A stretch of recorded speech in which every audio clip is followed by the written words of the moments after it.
It's great to be on campus. I still live in Durham, even though I've been at OpenAI now for the last 3 months. And so with all that wisdom of 3 months, I can share a little bit about what I'm working on. And maybe then I think Chris and I are going to engage in a discussion about some of the bigger topics here. And I just want to congratulate you all for putting on this event over multiple days, right, Chris, with a mix of technologists, social scientists, folks from the humanities, all across the university, faculty, students, staff. That's really hard to do, and to also keep the excitement going on for multiple days. So fantastic job. I think it's also a sign of the special things we can do at Duke. When I come from OpenAI, I'm not supposed to say like special things about the place I'm speaking at because it'll be like bad for the other places, but I think I can do that. Like I've been a Duke professor for 17 years. I love it here. I live in Durham. I think that we can do amazing things here around AI. And my 2 cents is that one of the things that we have to offer here that's different than a lot of other places is that we have an interdisciplinary view, right? And that can be a buzzword, so let me just explain what I mean. What I've seen doing economics at OpenAI is that the questions that I need to answer are not bounded by a particular field. And so if I'm in the mode of only being an economist, I'm gonna miss a lot of stuff. And I would say, with all due respect to my friends who are, the geniuses actually building the technology, right? The first thing you get used to when you join OpenAI is you're not a genius. You're just like supporting the real geniuses. So that's my job. But for the real geniuses, they also need my help to have a more well-rounded view of how this technology is going to impact the economy and society. And so those of us who can work together with trust and communities have a tremendous advantage. This isn't theoretical, it's real. And Duke may be one of the few universities on the map that has basically prided itself in interdisciplinary work for the last 30 years, has set up the institutes and the entrepreneurial spirit across faculty, staff, and students to make those things happen. And I know myself, being a faculty here, being able to just walk over to the policy school, the law school, to Trinity, to the divinity school, Pratt, all those things have made it easier for me to do my research here. If we can keep that going, we can develop a perspective here on AI that no one else has anywhere around the world. And so I think, Chris, your work with Brene here is an example of how you can do that. And I hope that even though I'm sort of like in and out at the same time in some ways now, being at OpenAI, that I can play an appropriate and productive role in doing that as well. Because I think a lot of the great work is going to happen in universities. So that's kind of my agenda for why I wanted to do the talk. Let me just talk to you a little bit about what I want to talk about today. I think I'll take about 25 minutes. Sometimes I talk faster. Steve Mizraka's in the audience. He could speed me up if I start or play the music if I get a little too long. I want to talk about what I'm doing because I used to give these talks and I'd start off and I would go right to the data and the numbers.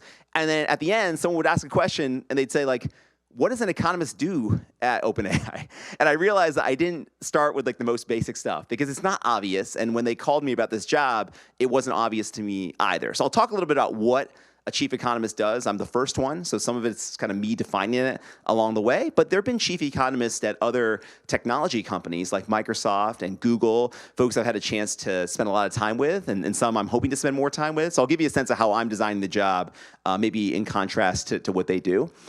I want to talk about what I'm seeing. I looked at the agenda that Brene and Chris put together and thought a lot about kind of the theme of the conference. I think I'll probably weight more heavily to things I know about, which is the economy. Even there's a lot to learn.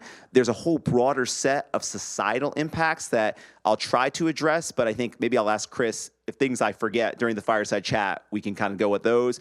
But I'll focus on the economy in terms of what I'm seeing. Then I'll talk about working with researchers. I think one of the themes of the conference and some of the group here are people who are actively doing research in this area or want to get involved in research in this area. And you might be wondering, hey, like, what can this guy do for me? Like, would he ever want to work with us? Does he have data? That's probably the number one question, right? Do you have data, and can you give it to me now, right? And give me unfettered access to run all the regressions I want right now. Not exactly, but I had the same questions when I was a researcher doing this kind of stuff. But I think that there are ways to collaborate. I'll sound you out on how I'm thinking about it so far. The first 3 months in a job is a lot of, putting together the strategic plan, getting my team on board, figuring out that we all have the same kind of assumptions about culture and values, right? They don't teach this stuff when you're doing a PhD. Luckily, they do teach this stuff at Fuqua. So I spent a long time at the business school learning from our students, honestly, and what they've been going through with our leadership programs, with the core MBA program, and understanding that all that, quote, soft stuff that a lot of the technical people don't pay attention to in business school is actually super important when you're setting up a group to do economic research inside an organization. So I'll talk a little bit about that. I'll talk about the strategic plan as well. And then I'll end just on looking ahead in terms of thinking what we're going to do going forward. And like, there's things we're doing already. I'll talk a little bit. Henry McCoy's here, so I'm going to talk a little bit about what we did with NC Central. But there's lots of things we can do here in the Triangle as well. And then Chris, you can come up and we can do the fireside chat. So far, so good? Okay. So, okay, how did I get here, and why me, and why am I doing this? So, obviously, I started at Duke in 2006. So I have been here a long time, right? Seeing people's eyebrows raised, like, how old is this guy, right? 2006, okay? And my wife is a Duke grad, so we have long ties to the university. And when I started as a business school professor over at Fuqua, you know, I'm an applied economist. I do kind of research on the economics of innovation, entrepreneurship, technology. Really interested in trying to publish in peer-reviewed journals, get tenure, all the things that you do as a young faculty member here at Duke. And so those things worked out well, and in 2014, I got tenure here at Duke, and really, my wife Neely and I decided that this would be our long-term home, and we're raising our 3 kids here as well. Along the way, though, I got really interested in how public policy was shaping technology. This goes back to that interdisciplinary lens that I thought about before, or talked about before. A lot of people think technology happens in a vacuum. An inventor makes a discovery, they commercialize it, they scale it, and all of a sudden it makes people's lives better. But what I realized really early on is that the rules of the game matter. First of all, that invention is not going to come without often a lot of basic research funded by the government. Scaling and commercialization is often assisted by programs like SBIR and STTR. And of course, right, scaling a business isn't just automatic or academic. There needs to be a business model around it. This is where the Fuqua piece comes in. And all these little gaps mean that understanding the impact of public policy on business really matters. And so in 2010, I went and worked at the White House Council of Economic Advisors, worked on small business and innovation policy for the president. It opened my eyes really to the kind of research I could do when I came back to Duke, and I did come back in 2011. It also opened my eyes to the challenges and frictions that are existing in the public policy realm that usually, as economists or people in business schools, we weren't thinking much at all about. And so when I came back, it really shifted my research agenda in a new direction to look at how policy was affecting business more directly. Over the years, continue to kind of stay involved in government and public policy. The most recent job I did, and probably the most interesting for this talk, is I ran the implementation of what's called the CHIPS and Science Act. I got to the Commerce Department as the chief economist in 2021. And it was very different than what I had experienced the first time I came to DC during the aftermath of the financial crisis. In the aftermath of the great financial crisis, the biggest issue was access to credit and capital, liquidity for especially small businesses. So a lot of work I was doing was trying to figure out how to unlock liquidity for small businesses so they could keep people employed.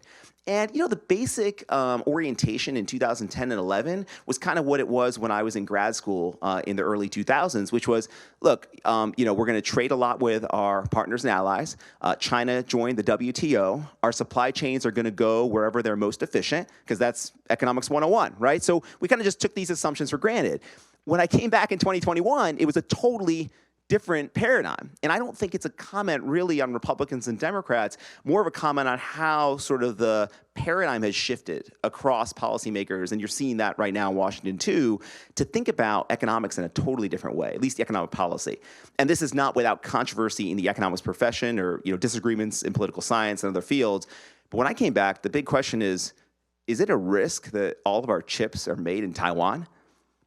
And you might say, well, what a dumb question. Is that the first time you ever heard that question? If you're an economist studying technology, why wouldn't you think that was a big problem?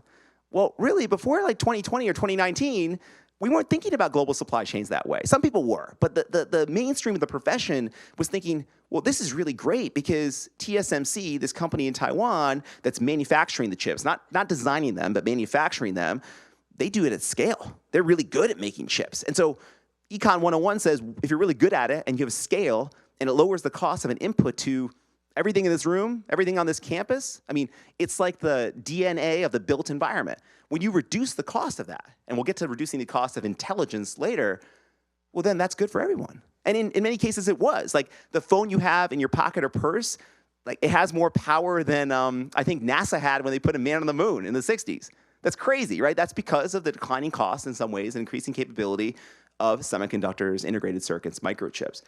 So we didn't really think about it like that. At least I didn't think about it like that. It's a big blind spot. And all of a sudden, someone said, well, look, where are the chips? Because there's a huge shortage. And I hadn't lived through a world of supply chain crunches and shortages before either. Totally different set of issues.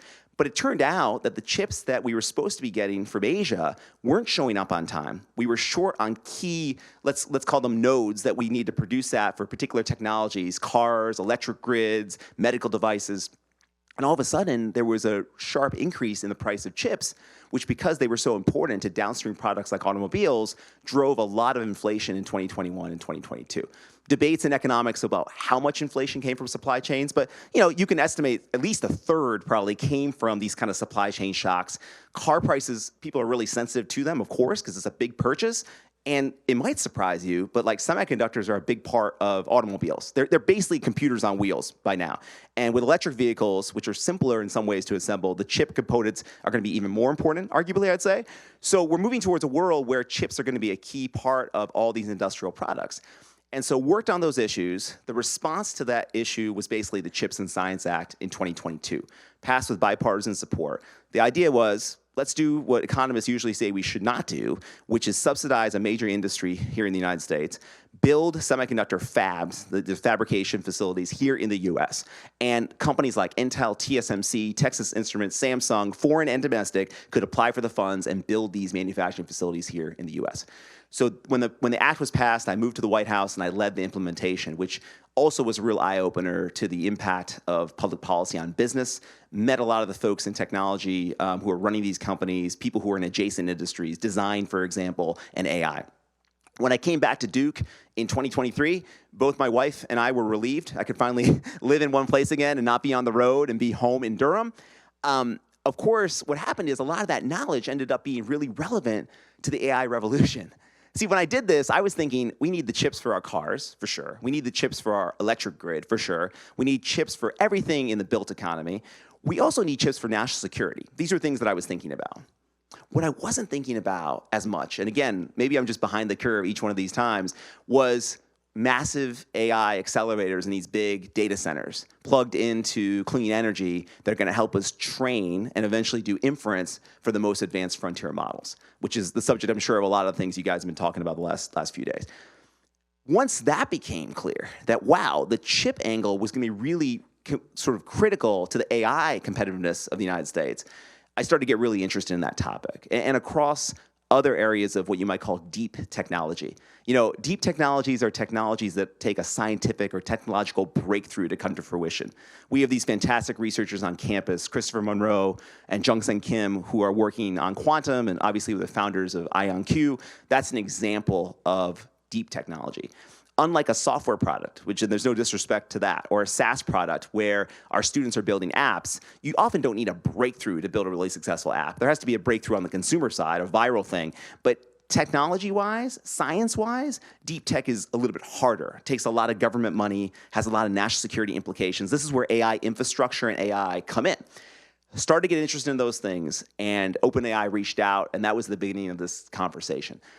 It's a really small organization. It's about 2,200 people or so. It depends on the day. A lot of people are new and coming in, but it's about 2,000 people.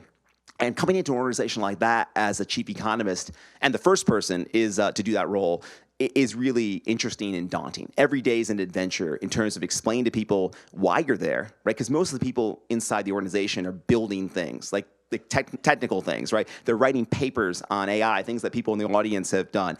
They're not, applying a social science lens, by and large, to doing that. And so there's a lot of questions about what are you doing and why are you doing it? At the same time, what's really exciting is you can kind of craft the role. I'm happy to talk about that with Chris, but it's been an amazing evolution to kind of see from my academic research on technology adoption and entrepreneurship to doing it in government, where I've seen kind of, at least with the CHIPS Act, one of the most important, what you might call industrial or technology policies of this generation. And now at OpenAI, which is really a company at the forefront of another technological revolution, seeing that from 3 different angles has given me a good perspective to do this job and informed a lot of the stuff I'm going to talk about later on today. So that's kind of how I got here. Maybe one other thing is, I never thought of myself doing research in the private sector. I know for a lot of folks at Duke, their intersection of their work is often funded by companies, or they're working on sabbatical with companies. They start their own companies. I sort of had my government roles, which I really enjoyed, and took a leave from Duke. I did my academic research, and those things were sort of separate. Doing research inside a company, and I can talk to Chris about that too, definitely a different challenge. And I thought a lot about that before I came in. Short answer is I'd say I really asked the question of, am I going to learn more doing this than I could doing anything else in the world? And I answered that question in the affirmative, and that's how I kind of make these career decisions. And so I said, let me go for it, despite there being a lot of trade-offs, including the company being in San Francisco and me living in Durham. So let's talk a little bit about what I'm seeing on the economy side, and then we'll sit down with Chris for a little bit. So I spent a lot of time collecting estimates about how AI is going to transform the economy. And what's really interesting, if you ask economists, Duran Acemoglu is an eminent economist. He won the Nobel Prize last year. He's predicting pretty modest impacts year over year in terms of AI-driven productivity growth. If you want to sort of size this number for folks from different fields, the US economy, in terms of productivity, probably grew over the last 30 years in around the 1.5% yearly range. So this is a relatively small additional increment, but still significant. But as you move up, and now we're reading really credible economists. These are not like somebody's Substack, right, who's just making claims. This is real people doing real work, but all the way out to Anton Kornick, who's thinking really large, between 7 and 18% annual gains in terms of productivity. So the first thing when you look at all these numbers is, why is there so much divergence? If you're a student of US history, the first thing you'll think about is Harry Truman. I don't know if people know this anecdote. Harry was really upset by his economists because he said, look, I really want to have a one-handed economist, because economists always say, well, here's one choice, and on the other hand, right, it's another thing. So he really wanted a one-handed economist. This is sort of many, many different perspectives from many, many good people. And the question you might have is, what the heck are we supposed to do with this? As I say, if you read one of the Substacks from Silicon Valley, they'll tell you that everything's going to change tomorrow. And then if you read a skeptic, they'll tell you nothing's ever going to change and AI is just a big bubble that's about to burst, right? So how do we actually make decisions, both here in the academy, of course, but also in policy and in business in such a world? I've been thinking a lot about this, and here are a couple perspectives. One is, if you study technical history or technological history, there's often divergence before there's convergence. Meaning, when you have something really new, and we are very much in the early innings, it's really easy to forget that. You're thinking, you just saw an amazing presentation from our UNC colleague on agents. Just remember, in 2022, very few of us knew what agents were. We barely had ChatGPT, and now we're having these conversations just 3 years later that are much, much more advanced. But that doesn't mean that we're not early, because we really are. And so I think in this technology, particularly compared to the steam engine, the integrated circuit, electricity, we're very early, and it's very understandable, I'd say. If you read technological history, there'd be a lot of divergence before convergence. And actually, when there's a lot of divergence from an economics perspective, there's a lot of incentive for people to offer their opinions, because everyone can be right, okay, at the end of the day. And when no one knows who's right, you get a lot of clicks, right, and you get a lot of reads. But eventually, we're going to figure out, through careful research done by the people in this room and in rooms all across the world, to what the estimates actually look like. And that's going to take time. It's part of my mission at OpenAI to try to encourage that research and maybe do some of it myself. That's a place where we're pretty aligned, I guess, because at OpenAI, we really do want to figure out how this is impacting the economy, right? And so if we can estimate that more precisely, it's useful for everybody, for the company, for the world. The second thing is, and then I think we'll see some more convergence after we see this divergence period. Second thing is capabilities. This is something this crowd probably knows really well, but when I talk to policy audiences, probably it's a little bit new. Capabilities mean that the model can do things today that it couldn't do a year ago. And I think that when you're studying a technology in real time, a lot of economists want to do studies like the impact of ChatGPT on the organization. And by the time they're done with the study, it's not just that it's old in the way that academic studies take a while to get peer-reviewed and published. A lot of technologists are saying it's not even on the same concept. It's like if I started studying a hammer, and at the end I'm studying a computer. That's a really scary proposition for those of us trying to do more academic publications and research, because I need to get a large sample. I need to have a field site. I need to get IRB approval. I need to design the studies. Remember, when you move inside an organization, there's a lot of pressure to move fast, but if you want to do academic grade research, you got to do a lot of things.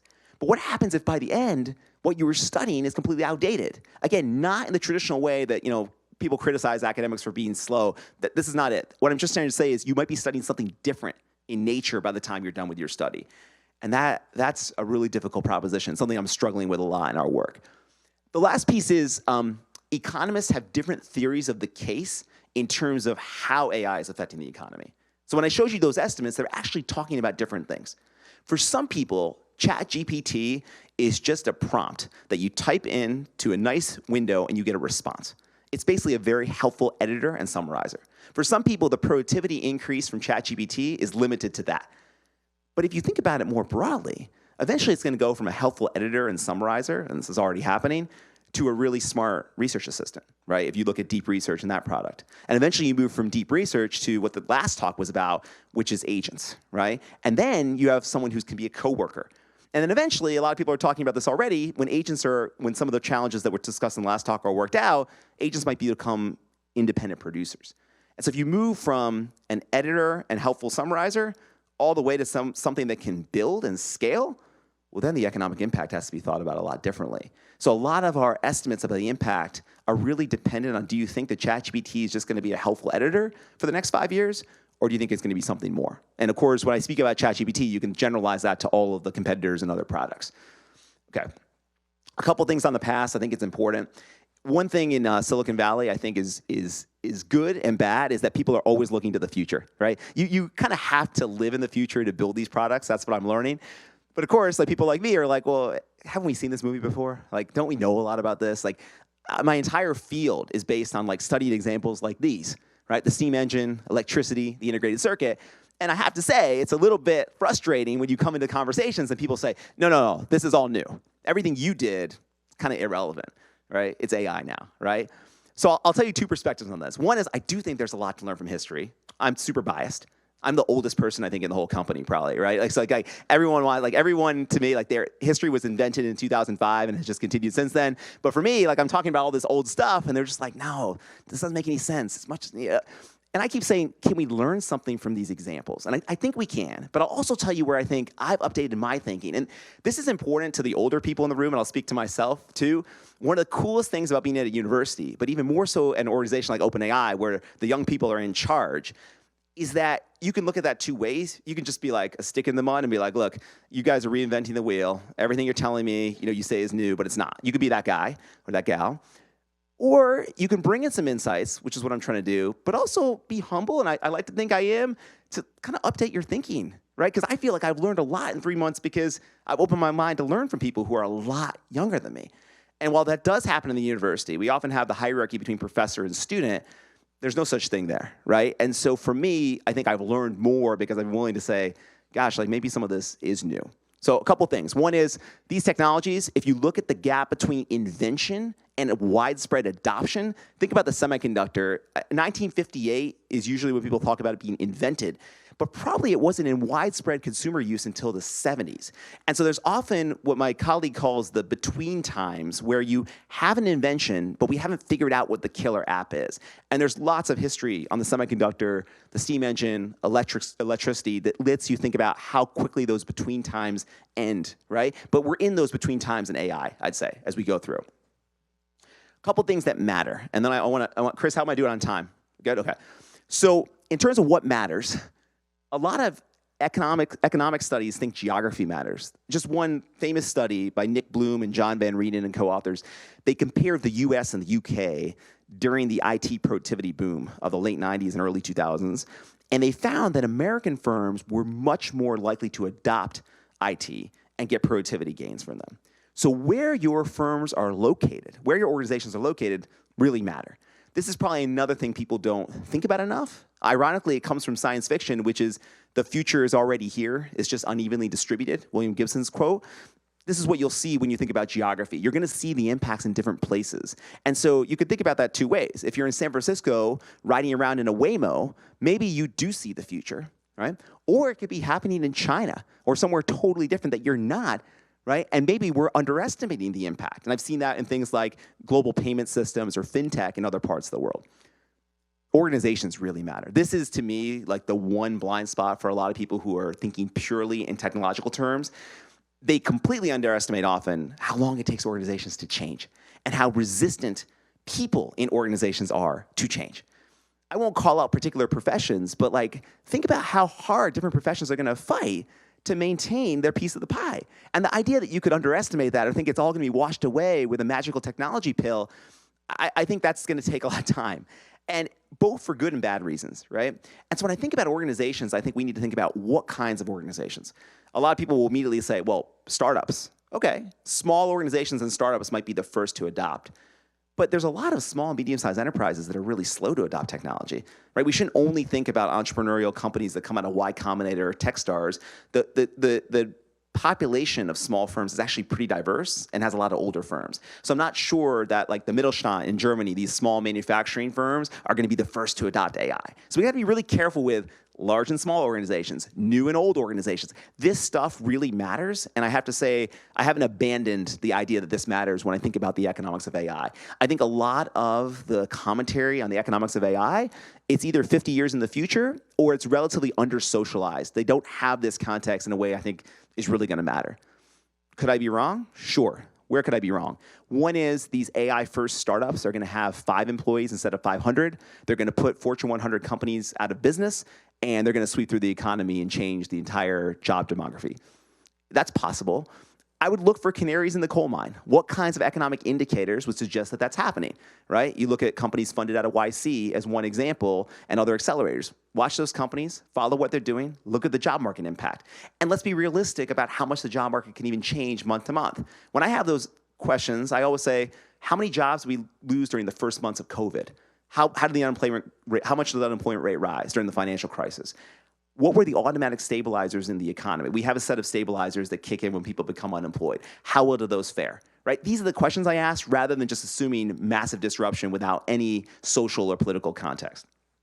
Finally, our values. I know this has been a big discussion here. I mean, this is happening with humans in the loop. So I think that our values are going to determine whether we adopt AI or not and how. I came back from a long trip to Europe last week, and a lot of divergence across the continent in terms of how they're thinking about AI.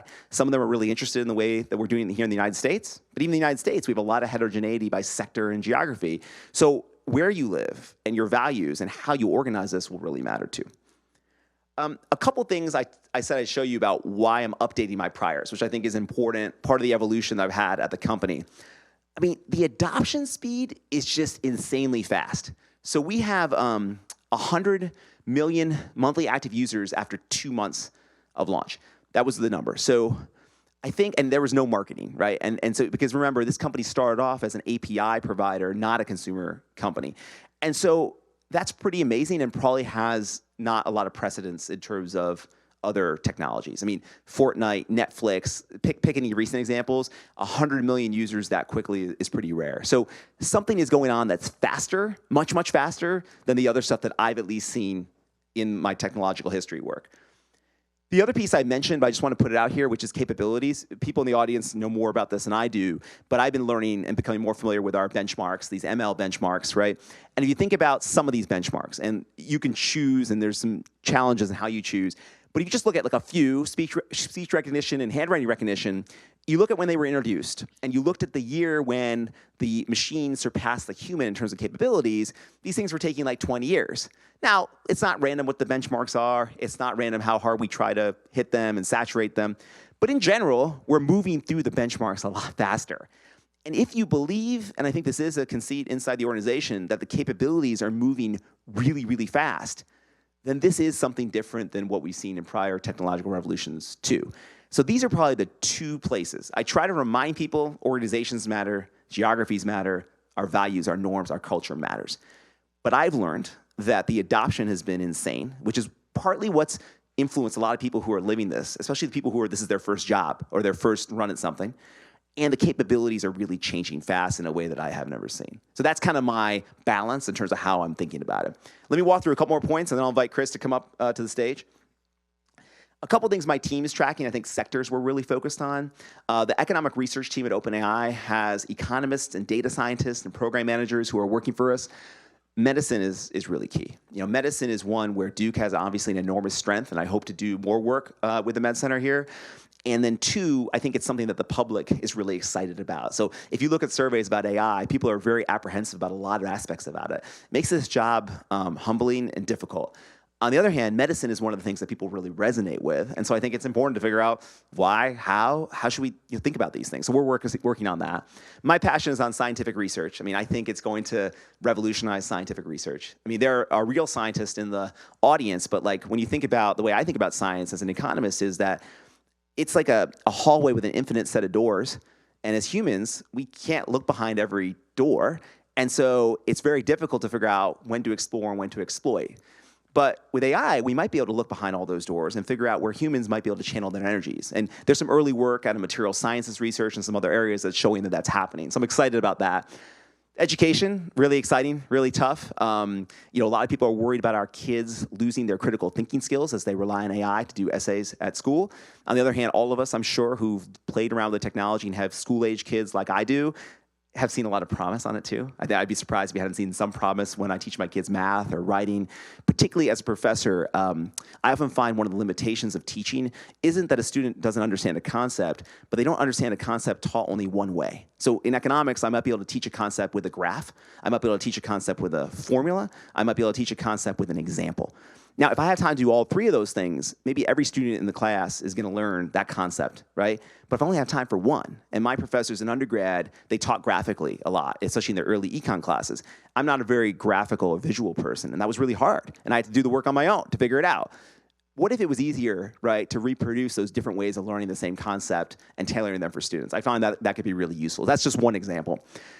Creative arts, of course, you've seen Sora, you've seen other angles on this. There's a huge, interesting opportunity, but also a lot of challenges if you've been following the debates there. National defense, super interesting. A lot of relevance to North Carolina, where we have major military installations and one of the largest veteran populations in the country. So I'm excited about that for North Carolina. Obviously, though, a lot of political and social concern there that needs to be worked through. And then government, right, in terms of, and this we talked about in Europe a lot, which is basically efficiency in government services and AI.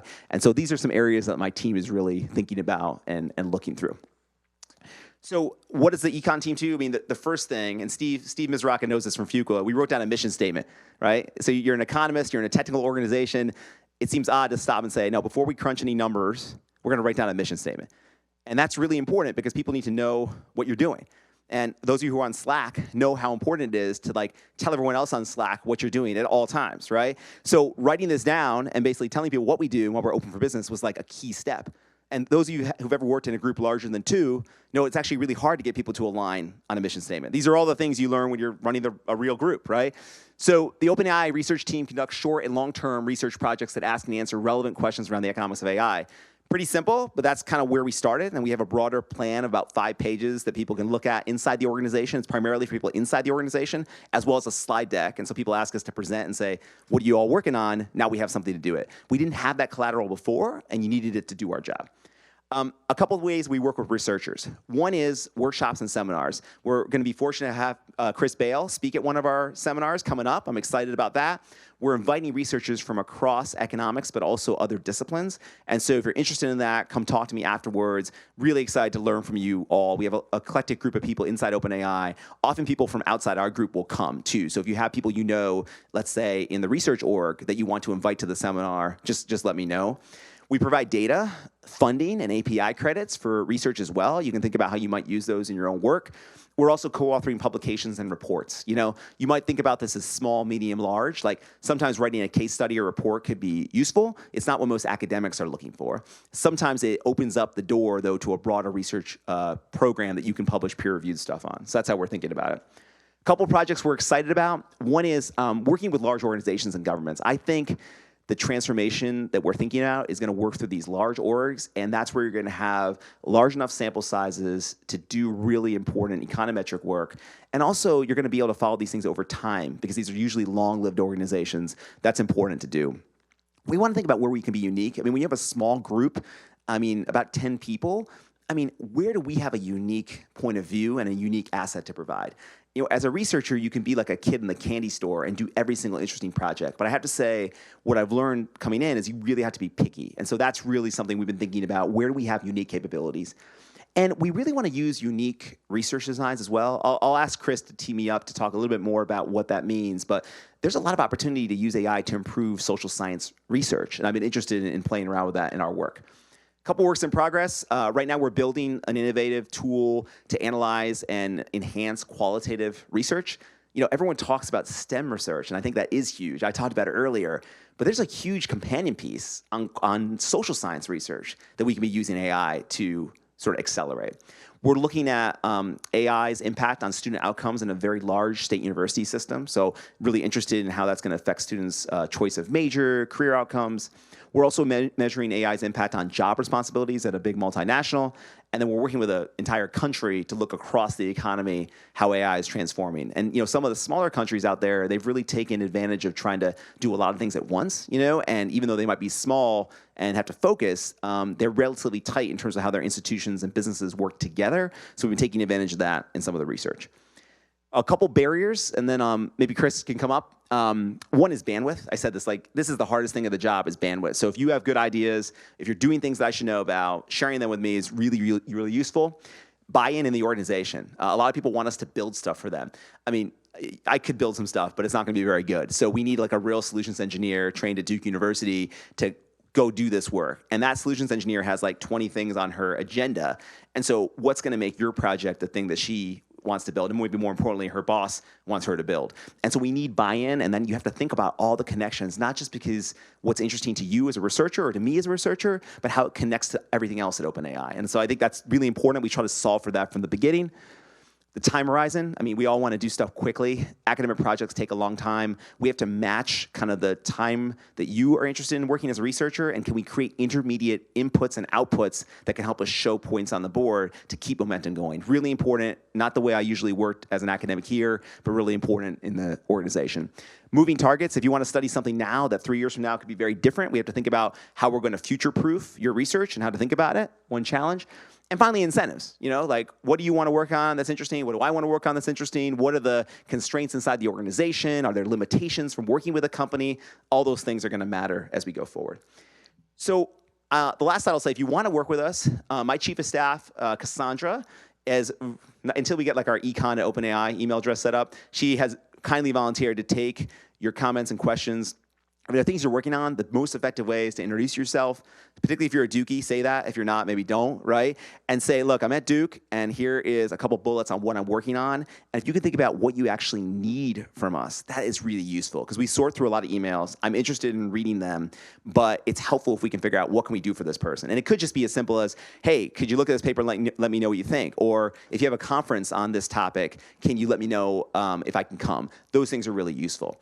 So with that, I want to invite Chris up on the stage here. First, thanks for being here. Thanks for listening to the talk. Go Duke, and looking forward to seeing all of you as I spend more time on campus. Thank you. Round of applause for Ronnie, please. Should I keep this? Thank you. Thank you. Wow, I haven't heard of Ronnie Chatterji lecture in a little while. There is a meteor-sized hole on the faculty right now. I know some of the faculty and students here will agree. Thanks for the talk. Thanks for being here. You've had so many different jobs. You've worked in the Obama administration, the Biden administration. You've had an esteemed career on the faculty, and now OpenAI. One of the things that stuck with me from your intro was you said you're going to learn more at OpenAI, and I really appreciate that. Could you tell us a little more about what you're learning and what convinced you to take the job? Yeah, I think when people go to a job in industry, there's a sense of conflicted feelings, particularly for someone who's been in academics for a long, long time. Even a person who teaches at a business school, which is arguably, of all the places at Duke, the closest to the commercial sector. But my identity as a researcher is something I really take seriously, and this was a big jump, and one I didn't expect to do. If you told me I was going to do government stuff again, I would have said, yeah, probably, but not in necessarily a private sector company. I think a couple things. I couldn't have given this talk 3 months ago. And when you realize, especially in my, not advanced, but relatively advanced age, the ability to learn something new, be able to give a talk to a room full of people at your home university on stuff you didn't know about before, that's a pretty great learning curve, right? And it keeps you excited and interested, right? And so for me, I realized, look, this was the best way to accelerate that learning. Because honestly, when Chris invited me, I said, what am I going to talk about? And that's that pressure. And you know how you feel. For some of the older faculty, you know how you felt when you were a PhD student or an assistant professor and someone invited you on short notice to a talk and you didn't have the right paper, but you had to go because it was a good place. You got to figure all that stuff out. And that's exciting, I think the other part is I don't have all the answers. Like, and part of me is looking around and thinking, oh my gosh, isn't there some older, wiser person who's going to be like, this is the answer? And then there is this weird point, again, people my age will recognize it, where you're like, you are that person. And that is really scary, because you feel like, oh, I haven't learned enough to be that person. How could I know the answers to all these complex questions? But putting myself kind of in this seat, I realize, oh my gosh, I'm going to force myself to have some answers to like these really complicated questions.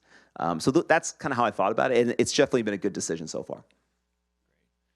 I want to get into the academic industry collaborations because I know so many people here are excited about that. But before we do, our mutual friend Tom Cleel, who I think you worked with in the Obama administration, he has this idea of the tri-sector athlete, right? That we need more people who straddle academia, government, and industry, and you do that now. So I wonder if you could just take a minute and just reflect what's different about the industry role compared to, especially the government role, but also the professor gig, which some of us still think is pretty good, right? And I do too. I think, let me start with the professor gig. There are times as an academic when you think, God, I'm spending so much time on this revision, and it'll be like the third revision conditionally accepted, and like, why am I spending so much time just for reviewer 2? And I realize not everyone has reviewer 2. It depends on your field, but I have reviewer 2. And when she said 30 publications, I was proud, because in my field that's a lot, but I know other people are like, I have 600 publications. What's this guy? So, but when you're doing each publication, okay, in my world, like each one of those 30 was a labor of love, and it had a reviewer 2 or a reviewer 3 who you had to do really annoying stuff, sometimes seemed pointless stuff, to satisfy. And if that reviewer's in the room, forget anything I just said. I still want to publish. But you wonder, why am I doing this stuff? Like, what is the point? I could be having so much more impact going and giving TED Talks and all this other stuff, right? But what I realized, especially when I went to government, there's nobody else, and maybe I'll speak like a little dramatically, there's really no one else whose job is to get it right. You know what I mean? Like, I didn't realize that till I got there. I was like, we're citing all these reports from academics who has supposedly, hopefully through the peer review process, gotten it right, who hopefully don't have massive conflicts of interest, who are trying to solve these problems because that's the pursuit of knowledge that they're looking at, not because anyone's paying them to do anything more than that. And I realized, gosh, it's just us. And then I started to think about, every time that happens, I started to think about the job of an academic very differently. And then, of course, the ability to translate those things to students, to say, hey, and I'll give you an example with entrepreneurship. Like in entrepreneurship education, a lot of students come to Duke and they're like, well, the cool thing is not to take any of these entrepreneurship classes. Like, that's for losers, right? Let me do like, just go start stuff and do stuff. And for some that can work, okay? But there's a lot to learn from understanding like the average outcomes for an entrepreneur, which is what you'll learn in entrepreneurship education, a method and a repeatable process to build your business, which is what you'll learn. And so the ability to then impart what we learn on the education side, just unique and amazing. And every time I leave, I actually get more appreciation for what we do on that front. Government, key difference there is that you're doing things in public all the time. If you're gonna work in an environment that's very transparent, you have to worry about every single thing you're saying, who's in the audience, what communication you're giving, and who's listening. Henry McCoy here has a ton of experience doing that in the environmental and finance space. There's others in the audience too. I know Henry and I feel like this, where every talk you give, it's not just about what you say, it's about who's in the audience. And it's what they're gonna say, because you're doing this almost like in a reality show where people are watching. And so you can't just say, I'm gonna get the answer right in 5 years. You have to be showing your work each step of the way and keeping coalitions together to support what you're doing.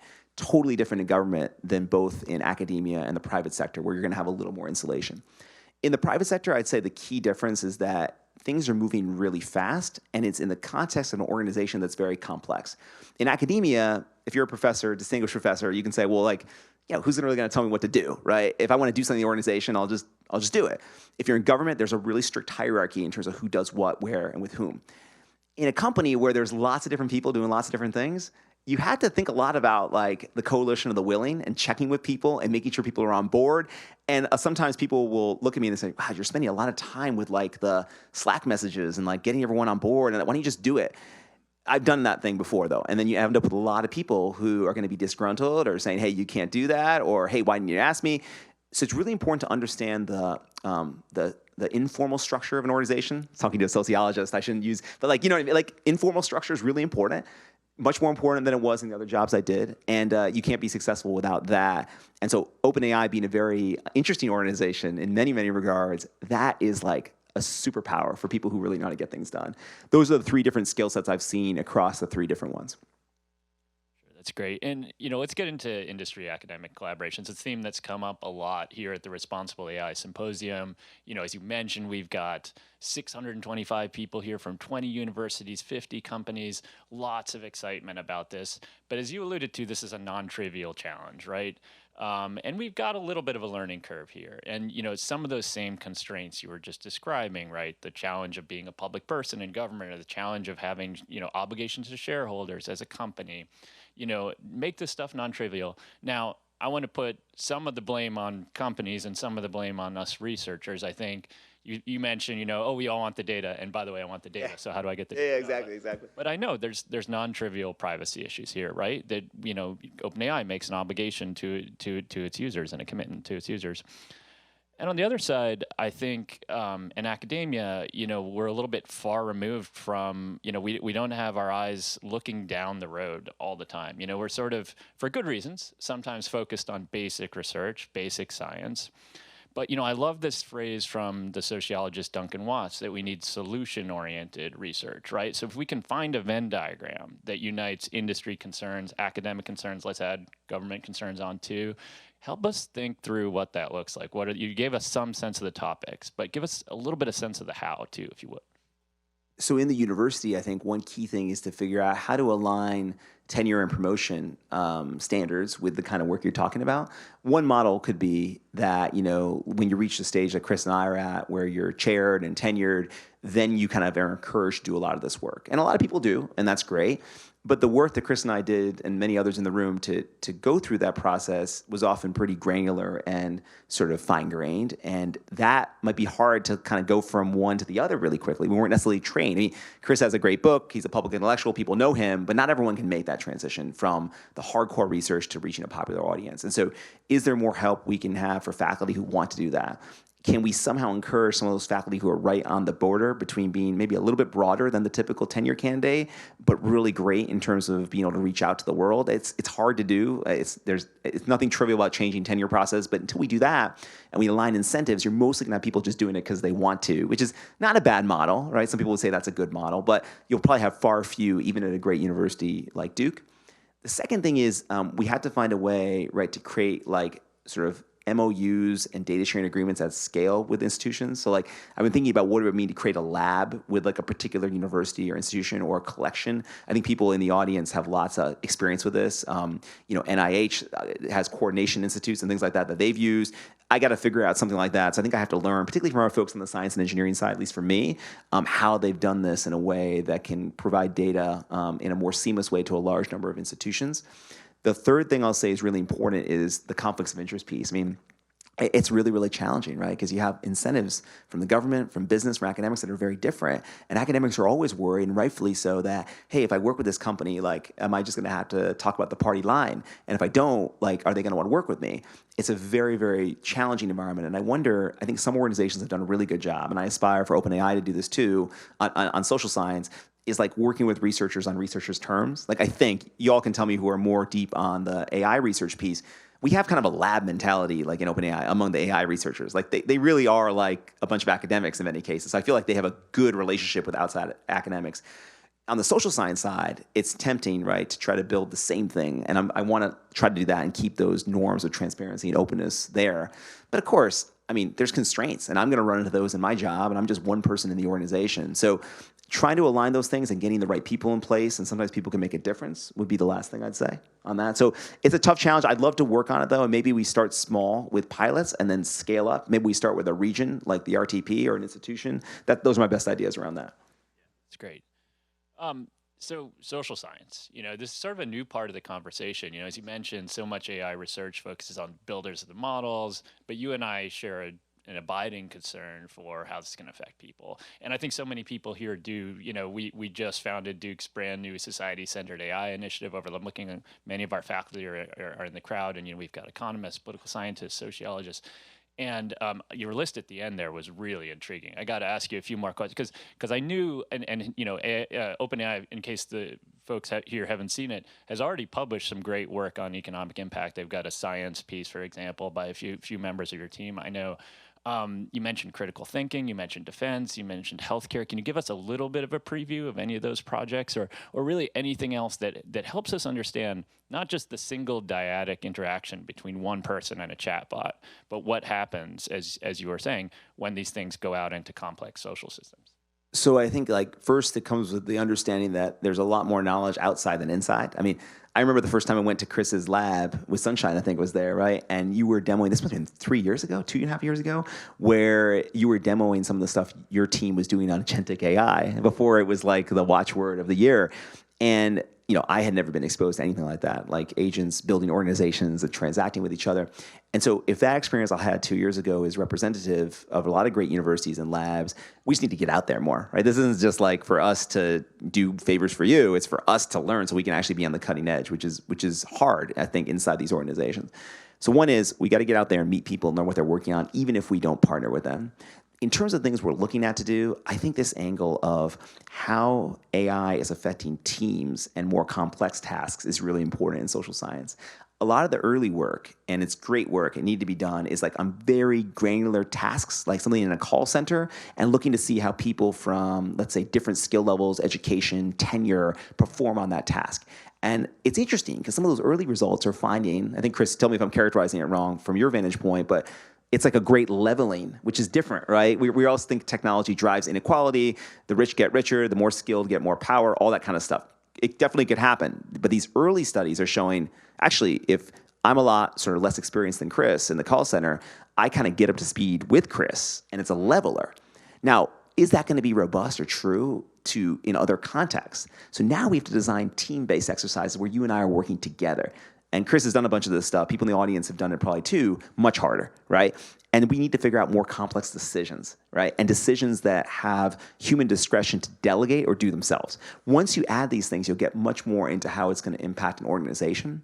So I would say that sort of angle, thinking about more complex tasks, larger teams inside high-impact organizations, government, private sector, philanthropy, that's where we're looking for field sites. And if we can do that with people in the audience who already maybe have associations with those groups or have thought about this in other contexts or recommend, that's kind of where we want to make the most impact. And if you look at that list I put up, you can think about in defense, right? It's not just the Department of Defense. You have all these military bases all around the country who are interested in these kind of topics. Scientific labs, educational institutions. But I think for us to have a field site that makes sense, got to have buy-in from the leadership. You got to have transparency about the data. You have to have clear measurement beforehand about what you're measuring and why. Otherwise, we've all been on those projects where you have a lot of aspirations, but you can't do any of the stuff you want to do. So that's where we need to go. Exactly. We've only got 2 more minutes of your time. So final question. I'm looking around the room and seeing some of my colleagues in philosophy. We've got Walter Sinnott Armstrong over here, Jana Shakeborg, La Lee Drake. And, social science is just part of the puzzle. But you ended on values. And I just want to ask, what does, how do we do that research? Because that's in some sense even more fundamental questions. We don't always have time to do the randomized control trial that you and I might like to do, right? If we're talking about, Socrates, right? Like some of these ideas are that old, right? That we're building in a value system. We've talked a lot about that over these last 4 days. Does OpenAI have any preliminary thoughts, perhaps, about do we need to go even bigger than involving social science? Could we imagine even bolder collaborations across, say, the humanities? I mean, I would love to do it. I think that when you do these jobs, you always recognize the sort of more and more of your own ignorance. And so you come to this job and you think, okay, I have a way of looking at the world, a moral and spiritual framework to analyze these really difficult issues. And you're confronted with things you've never seen before. And you need like the work that Jana and Walter and other people are doing all around the university and around the country, because and it's going to be different in every part of the world. Like I'll head to India in a couple weeks, and the conversation about AI in India and large parts of Asia is very different than it is here. The European conversation, completely different than what it was here. So we both need sort of other sort of disciplines, particularly from the humanities, but we're going to need geographic diversity in terms of how we do this. Because even a philosopher in the US might have a very different idea about it in Japan. And they're facing in Japan, let's just say, like a very different demographic environment, right? It's one thing if you are thinking about a falling birth rate and you don't have a lot of immigration. The promise and the peril of AI looks different in a society like that than, let's say, the United States or in Europe. So those are things that are really important. I also would love help from people who are thinking about sort of sentiment and how people form views on new technologies, because what I see is a lot of people using this technology as a consumer device, but then they're going to encounter it at work. And so it's a really interesting thing to think about. If you get to know something, the technology as a consumer, does it make you more favorable to it because it's solving problems for you? Then at work, if it creates challenges or opportunities at your job, does the fact that you knew as a consumer actually shape that? This is something that an economist really can't answer, right? You need people who actually think about like how people make decisions, form opinions, and how people develop sentiments around these things, which is like super important. And I know there's already a lot of good work at Duke, including some funding from OpenAI that's funded some of the work you've talked about. So I think it's definitely a priority. And the last thing I'll say is on Slack, everything's on Slack. So never send me an email because I'll never respond, only in Slack. But the more the questions I get from the scientists and engineers at OpenAI, I'd say 80% around philosophy and ethics, not really about economics. And they're framed as economic questions, but they're not. And the things that they worry about the most, the things that they're most excited about, the people who are building the technology, are the philosophy and ethics questions. And so for me, getting smarter, working and collaborating with those groups of scholars at Duke and elsewhere is really important. Ronnie, we could ask you questions all day. Thank you so much for being here. Please join me in one more round of applause for Ronnie. Thanks so much.